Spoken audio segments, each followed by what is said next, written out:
Hi everyone, this is Veronica. Once again I'm here. MCQs आज भी हम solve करेंगे environment and science and tech के.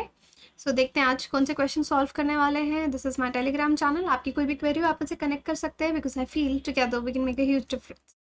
Okay, now there is a question, what is meant by artificial intelligence. तो ये question recently starting में पढ़ाते हुए भी मैंने अपने स्टूडेंट्स को दिया and this question is very easy. तो इसको बहुत टफ करके समझने की ज़रूरत नहीं है. आर्टिफिशियल इंटेलिजेंस इस वर्ड में इन लाइंस में आपको इसका आंसर मिल जाएगा. सो आप पॉज कीजिए, पहले अभी आप स्टॉप कीजिए वीडियो को और फिर उसको वापस से अपना आंसर मार्क करने के बाद इसका सोल्यूशन देखिएगा बिकॉज हम रिवर्स इंजीनियरिंग तरीके से पढ़ते हैं. So first statement is artificial intelligence is defined as a field aiming to make humans more intelligent. Artificial intelligence is defined as a field aiming to develop intelligent machines. Artificial intelligence is defined as a field aiming to mine the data. All are correct. Pause and mark. तो I hope आपने pause किया होगा. पहला बोलता है कि artificial intelligence से हम ह्यूमंस को और इंटेलिजेंट बनाएंगे. ऐसा है? ऐसा बिल्कुल भी नहीं है.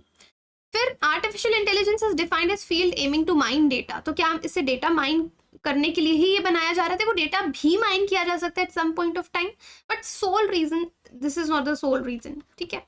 सो आर्टिफिशियल इंटेलिजेंस, तो ऑल आर करेक्ट तो हो ही नहीं सकते, तब दो स्टेटमेंट्स आपकी गलत हो गई. So artificial intelligence is defined as field aiming to develop intelligent machines. तो यस, हम आर्टिफिशियल इंटेलिजेंस बना रहे हैं ताकि हम इंटेलिजेंट मशीन्स बना पाएँ. तो एआई एक बहुत अम्ब्रेला टर्म है. इसके अंदर बहुत सी चीज़ें होती हैं, जैसे इसके अंदर ही सब टाइप इसका होगा machine learning, then you have deep learning, neural networks, like that is artificial intelligence. या मशीन्स को इंटेलिजेंट बनाएं.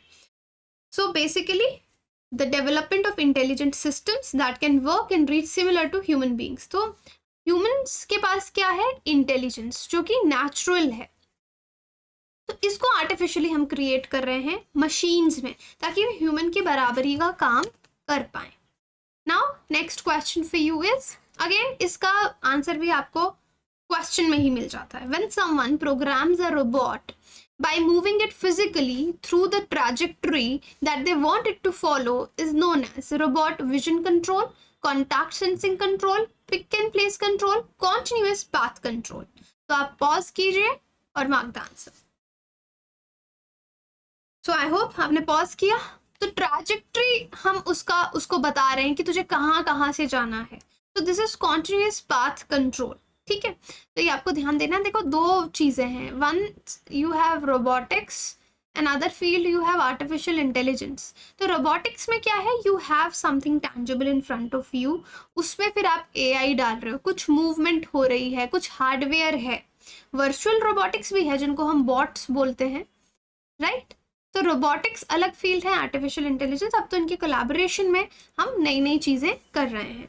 सो सीपी रोबोट जो है वो मूवमेंट्स कंट्रोल्ड पाथ पे करेगा कि आपने उसको स्ट्रेट लाइन पाथ, हल्का सा कर्व पाथ समझा दिया, मैपिंग कर दी, वो उस तरीके से काम करेगा. सो मोस्टली रेपिटेटिव टास्क जो हो गए, इस तरीके का काम कॉन्टिन्यूस पाथ कंट्रोल रोबोट्स जो हैं वो कर सकते हैं. ठीक है. Now the third question is, Consider the following statements with the reference to Dhole. So news में कोई भी स्पीशीज इन न्यूज अगर रहता है तो उस पर कई बार सवाल पूछे जाते हैं. तो जैसे ये सवाल आया था ढोले के बारे में. Dhole is also known as Asian wild dogs. They are listed endangered on the IUCN Red List. They are only found in India and Bangladesh. So इसमें आपको बताना है select the incorrect answer. तो incorrect आंसर क्या है इसमें? ठीक है, incorrect क्या होगा? तो आप मुझे पॉज कीजिए और आंसर बताइए. सो आप देखिए A, one only, this is the incorrect statement. Okay. Now dhole is a wild carnivorous animal and is member of family Canidae and class Mammalia. They are also known as Asian wild dogs. Historically, dholes purportedly occurred throughout southern Russia, all across central Asia, South Asia and South East Asia, हर जगह पाए जाते हैं. तो चलो ये correct के हिसाब से यहाँ पे आंसर आ गया है, बट नाउ यू नो कि इसका आंसर क्या होना चाहिए, राइट. सो यहाँ पे आपको हमेशा ध्यान रखना है about the correct statements and the incorrect statements. यहाँ पे आंसर करेक्ट के हिसाब से आ गया, but it's fine. Only found in Bangladesh नहीं है, अगर आप देखेंगे हिस्टोरिकली वो हमेशा through out southern Russia all across central Asia पाए जाते थे, ठीक है। सो दे आर कार्निवोरस एनिमल्स हैं एंड एशियन वाइल्ड डॉग्स इनको कहा जाता है। यहाँ पे करेक्ट के हिसाब से आंसर आ गया, बट यू नो कि इनकरेक्ट में आप किसको मार्क करेंगे। Now, in India, they are found in 3 clusters. India, namely the Western Eastern Ghats, Central Indian landscape, Karnataka, Maharashtra, Madhya Pradesh. ठीक है, high in the conservation of endangered dhole in India, according to a study. Conservation status अगर आप देखेंगे endangered है, hence statement 1 is correct. Convention on international trade in endangered species of wild fauna and flora appendix 2 में है। तो यहाँ पे मैं आपको यही बोल रही हूँ कि हाँ, क्वेश्चन में पूछा गया है इनकरेक्ट स्टेटमेंट, तो इनकरेक्ट स्टेटमेंट बी आंसर होना चाहिए इसका, ठीक है। तो वो मैंने आगे आंसर करेक्ट के हिसाब से लगा दिया, क्योंकि शायद जब मैं पीपीटी बना रही थी तो मैंने भी इनकरेक्ट की जगह उसको करेक्ट कर दिया, but you have to be very careful in the exams regarding this thing. Okay, now consider the following statements regarding the Wayanad Wildlife Sanctuary. यहाँ पे आप करेक्ट पूछा है। It is an integral part of Nilgiri Biosphere Reserve. It is included in UNESCO's World Network of Biosphere Reserves. The Kabini River flows through the sanctuary. तो ये Wayanad wild life century के बारे में तीनों स्टेटमेंट्स गलत हैं या क्या है, आप मुझे बताइए। Pause and mark the answer. So आप अगर देखेंगे तो सारी स्टेटमेंट्स ही यहाँ पे ठीक हैं। ये नीलगिरी बायोस्फीयर रिजर्व में भी आता है, UNESCO world network of biosphere reserves में भी है, काबिनी रिवर यहीं से फ्लो करता है। सो WWS यानी Wayanad wild life century integral part है नीलगिरी बायोस्फीयर का रिजर्व का, केरला में है, 1973 में इस्टेब्लिश हुआ था। अब नीलगिरी बायोस्फीयर रिजर्व जो है फर्स्ट फ्रॉम इंडिया है जो यूनेस्को का designated world network of biosphere reserve में आता है, तो पहली बार किसी को डेजिग्नेशन मिला, तो वो आपका वायनाड वाइल्ड लाइफ सेंचुरी ही है। बाकी वाइल्ड लाइफ पार्क्स जो इस रिजर्व में आते हैं, Mudumalai wild life sanctuary, Bandipur national park, Nagarhole national park, Mukurthi national park, silent valley. Kabini river जो कि कावेरी रिवर का एक ट्राइब्यूटरी है, वो इस सेंचुरी से जाता है। किस तरह के एनिमल्स यहाँ पाए जाते हैं? Elephant, gaur, tiger, panther, sambar, spotted deer. तो ये लिस्ट ऑफ एनिमल्स हैं जो यहाँ पे पाए जाते हैं। Langur, Malabar giant squirrel are the major mammals जो वहाँ पे पाए जाते हैं। Next question is, consider the following statements. One sun, one world, one grid will be the first international network of global interconnected solar power grid. It was launched jointly by India and the UK at UN Climate Conference, जो Conference of Parties 26 हुआ। तो आप again यहाँ पे pause कीजिए और answer बताइए। So the answer is C. तो C का मतलब है both 1 and 2 statements are incorrect. तो यहाँ पे देखो इनकरेक्ट पूछा गया है। One sun, one world, one grid will be the first international network.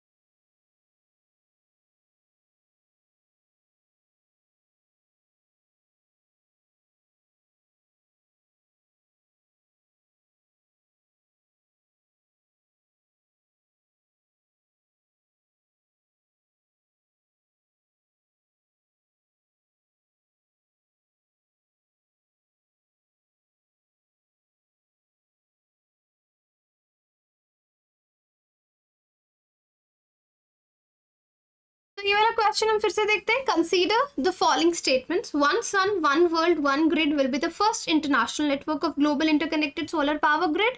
It was launched jointly by India and the UK at the UN climate conference COP26। तो again यहाँ पे इनकरेक्ट पूछा गया है। आप पॉज कीजिए और मुझे बताइए कि आंसर क्या है। आई होप आपने पॉज किया होगा। नाउ सी, इनकरेक्ट पूछा गया है, आगे आंसर मैंने अगेन पिछले क्वेश्चन की तरह करेक्ट वाला मार्क किया है, उसके हिसाब से करेक्ट स्टेटमेंट्स के हिसाब से सी होगा कि बोथ 1 and 2 करेक्ट स्टेटमेंट्स हैं। लेकिन अगर इनकरेक्ट पूछा जाएगा तो it will be neither 1 and 2। ठीक है, दोनों statements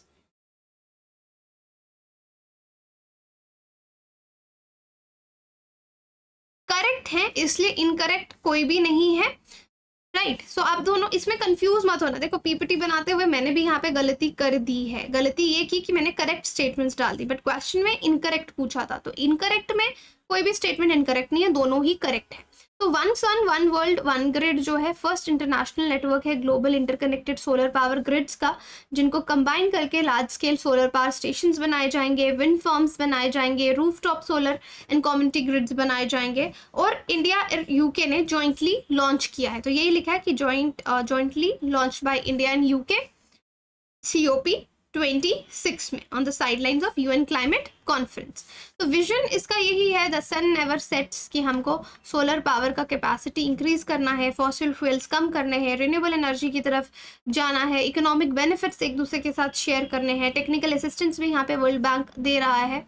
so international solar alliance जो है plan, they may also leverage the International Solar Alliance co-founded by India that has 67 countries as member। तो ये जो प्लान है उसके साथ भी यहाँ पे वर्क ये चल सकता है। तो international solar alliance is a separate thing and this is a separate thing. So one sun one grid, one sun, one world, one grid, India on its way to meet INDC for climate change mitigation, ambitious global grid declaration likely to be adopted COP26 in Glasgow. तो पहले जब ये adopt होना था उससे पहले इसके बारे में बात आ चुकी थी। सो यही क्वेश्चन है। अगेन आई वुड से कि करेक्ट और इनकरेक्ट में कंफ्यूज मत होना, यहीं पे गलती हो जाती है और यहीं पे मार्क्स कम हो जाते हैं। Again remember my code is वीरो UPSC, ठीक है। मैक्सिमम डिस्काउंट के लिए अभी 43% डिस्काउंट चल रहा है अगर आप 2 साल या उससे ज़्यादा का सब्सक्रिप्शन लेते हैं, 2024 का प्रीलिम्स क्लियर करते हैं, तो आपको 45 डेज आपका खर्चा अनअकैडमी पे रहेगा। आपको मेंस की तैयारी करवाई जाएगी, लेकिन फ्लैट 25 है। बाकी सब्सक्रिप्शंस में prices dropped on 2 years and above subscription till March 31। तो 31 तक ही ये डिस्काउंट है। इनकेस आप लेते हैं, let me know, the same code you have to use veero UPSC। कोई भी असिस्टेंस चाहिए तो आप मुझसे कनेक्ट कर सकते हैं। बाकी RM बैच है स्टार्टिंग ऑन 30th, और ये फाउंडेशन बैच है 3 साल का, ये भी शुरू हो रहा है 30th से। इनकेस आपको पॉकेट पे बर्डन्स लगता है तो आप EMI पे भी कोर्स ले सकते हैं, 0% EMI है। ऑफलाइन हमारा सेकेंड बैच शुरू हो रहा है, वहाँ पे भी आप पढ़ सकते हैं। Thank you so much.